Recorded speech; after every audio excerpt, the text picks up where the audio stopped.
गुरुजी, हिंदू धर्म में आने वाले त्योहार और उनके महत्व पर मार्गदर्शन करें। बात ऐसी है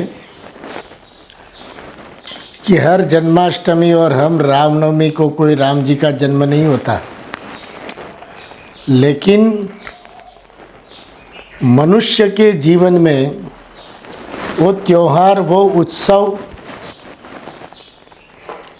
आपको राम जी के शासन का स्वीकार करने के लिए और राम जी का स्मृति प्राप्त करके और राम जी के जन्म वास्तव में हुआ तब कैसा माहौल था, कैसा उत्साह था और किस उत्सव में लोग भगवान में रंगे हुए थे, ये बताने के लिए राम जन्म है, कृष्ण जन्म है, अपने ऋषियों का जन्म है और अपने एकादशियाँ हैं, पूर्णिमा है, अमावस्या है और अनेक तीर्थ और अनेक त्योहार का उत्सव आता है। उत्सव के द्वारा परमात्मा की साधना, रति, मति और उसमें हमारी सद्गति हो, इस हेतु से त्योहार का उत्सव मनाना चाहिए। हम हिंदुओं को मनाते रहना चाहिए। तो अभी तक हमारे जीवन में क्या हुआ कि काम, क्रोध, लोभ, मोह, मद, मत्सर, ईर्ष्या, राग, द्वेष, इन सब की ही बात में हम आ गए। हमारे हृदय सिंहासन पे उस असुरों का ही विजय हुआ। काम ने कहा कि चलो आइसक्रीम खाने, तो चल पड़े। क्रोध ने कहा इसको डांट दो, तो डांट दिया। लोभ ने कहा कि ओवर टाइम करके भी अपना जीवन पैसा के प्राप्ति के लिए बना लो, बना लिया। किसी भी रूप में, किसी के गुण में आकर मोहित हो गए, भगवान को भूल गए। तो ये मोह है, अज्ञान है। तो ये जो असुरों का शासन अभी जन्मों जन्म से हम जीते आ रहे हैं, तो आप सबको पता है भगवान के जन्म उत्सव में हम पीछे बोलते हैं कि बाल कृष्ण कन्हैया लाल की जय। तो ये जय बोलने का अर्थ क्या है कि आज से मेरे हृदय सिंहासन पे कृष्ण की जय होगी, काम, क्रोध, लोभ की जय पराजय होगी, काम क्रोध की जय नहीं होगी। मैं काम और क्रोध का, लोभ का, दासत्व का त्याग करता हूँ और कृष्ण के शासन का स्वीकार करता हूँ। तो त्योहार और जन्मदिन, उत्सव, ये सब का हेतु है कि भगवान हमारे हृदय सिंहासन पर विराजमान हो और हमारे भीतर की आसुरी संपत्ति का पराजय हो और हम उसके शासन में रहकर, उसके आश्रय में रहकर त्योहार को अपने परमार्थ के शासन का स्वीकार करें, उसके स्वरूप में आश्रित रहकर उनको ही आश्रय के रूप में स्वीकार करें।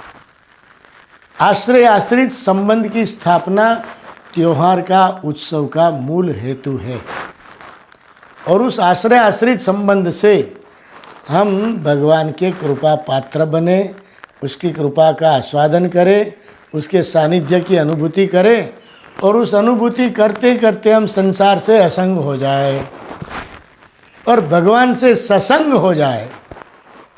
ये त्योहार और उत्सव का मूल हेतु है। आजकल नाच गान और मनोरंजन मूल हेतु हो गया। सचमुच जो हेतु था वो उसका विस्मरण हो गया। तो त्योहार इसलिए करना है कि हम भगवान के हो जाए। एकादशी इसलिए करनी है कि 5 कर्मेंद्रिय, 5 ज्ञानेंद्रिय और मन आज मैं भगवान में समाहित रखूँगा, मैं अपने शासन में नहीं रखूँगा। भगवान के इशारे से ये इंद्रिया और मन चलेगा। ये उपासना है, ये उपवास है और यही मनुष्य जीवन के एकादशी का उत्सव है। पूर्णिमा के दिन चंद्रमा जो हमको 12 मास भोजन में अमृत की वर्षा करते हैं, तो उसी दिन हमको कृतज्ञता के रूप में दूध, पोहा और इलायची डालकर चंद्रमा को भोग लगाना चाहिए, जिससे चंद्रमा अनुग्रहित होते हैं। तो ये पूर्णिमा के उत्सव के दिन मन के देवता जो चंद्रमा है उसको भोग लगाकर अपनी कृतज्ञता प्रकाशित करनी चाहिए। तो उससे बहुत मन की शांति मिलती है। भोजन में भी अमृत, प्रेम और चंद्रमा के भोग का प्रसाद मिलता है।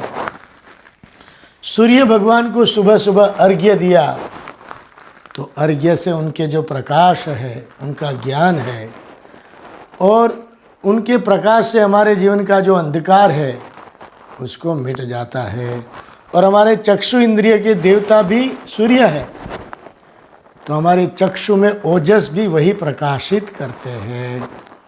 तो इस प्रकार से सभी देवी देवताओं का उत्सव में उनके प्रति कृतज्ञता प्रकट करनी चाहिए। ये त्योहार का महत्व है। अब बात आती है तीर्थों की। तो अपने ऋषि मुनियों ने, अपने जितने देवी देवताओं ने जहाँ जहाँ भक्तों के ऊपर करुणा की, कृपा की, और भक्तों और ऋषियों के तपोबल से जो भगवान प्रकट हुए, उस स्थान को तीर्थ क्षेत्र कहते हैं। तो तारयति इति तीर्थ, जो हमको भवसागर तैरने की जहाँ से प्रेरणा मिलती है उसको तीर्थ कहते हैं। तो तीर्थ क्षेत्र में जाकर वहाँ किसी ऋषि मुनि ने तप किया, कौन से देवताओं ने तप किया, कौन से भक्तों ने साधना की, और उस साधना के बल से भगवान कैसे कृपा और करुणा के अवतार में प्रकट हुए, उसका महात्म्य सुनकर उस तीर्थ की प्रेरणा लेनी चाहिए। उस तीर्थ में सिर्फ भगवान को भोग लगा दिया, हमने भोग कर लिया और भगवान का दर्शन हो गया, इतना ही तीर्थ का महात्म्य नहीं है।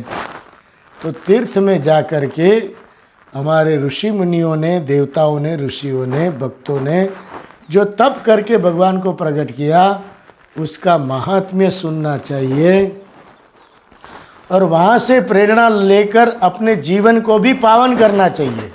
ऐसा नहीं कि कान को पवित्र करके आ गए। अभी तक क्या हुआ है कि बस प्रसाद की बुद्धि से भगवान को भोग लगा दिया, बस यात्रा हो गई, भगवान का दर्शन हो गया, यात्रा हो गई। नहीं, दर्शन का अर्थ है हमारी दृष्टि भगवान से मिलनी चाहिए। दृष्टि तब मिलती है कि किसकी कृपा से आप यहाँ प्रकट हुए, उसका आप मुझे दर्शन कराइए, उसका महात्म्य सुनाइए। तो आपकी सच्ची जिज्ञासा होगी तो उस स्थान का महात्म्य सुनाने वाला भी भगवान आपको दिला देंगे।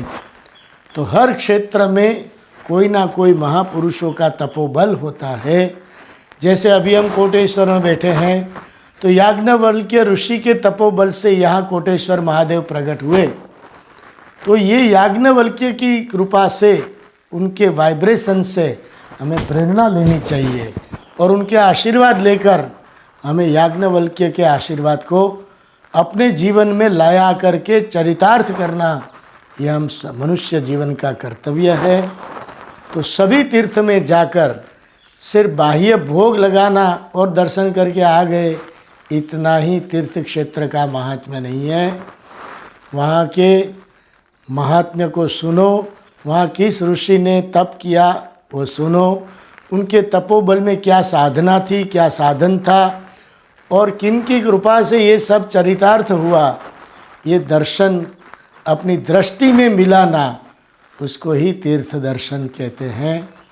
तो मैं अपेक्षा रखता हूँ कि 12 ज्योतिर्लिंग भी 12 सूर्य के प्रकाश से जहाँ जहाँ प्रकाशित हुआ वहाँ 12 ज्योतिर्लिंग हो गए। तो सूर्य ही जहाँ जहाँ प्रकाशित हुए उसको 12 ज्योतिर्लिंग कहते हैं। तो आप सब भी जहाँ भी जाए, किसी को धक्का लगा के दर्शन करने से कोई दर्शन नहीं हो जाता।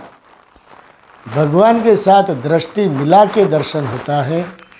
ये राग द्वेष और हिंसा रहित यात्रा करने से मनुष्य का जीवन सफल होता है। तो तीर्थ और त्योहार का महात्म्य अपनी अल्प बुद्धि के अनुसार हमने आपके सामने रखने का प्रयास किया। आप जरूर इससे प्रेरणा लेकर अपने जीवन को, त्योहार को और तीर्थ को अपने जीवन में चरितार्थ करते हुए आप अपने जीवन को सुधार करिएगा। इन शुभेच्छा के साथ भगवान के चरणों में अपनी वाणी को विश्राम देता हूँ। नर्मदे हर।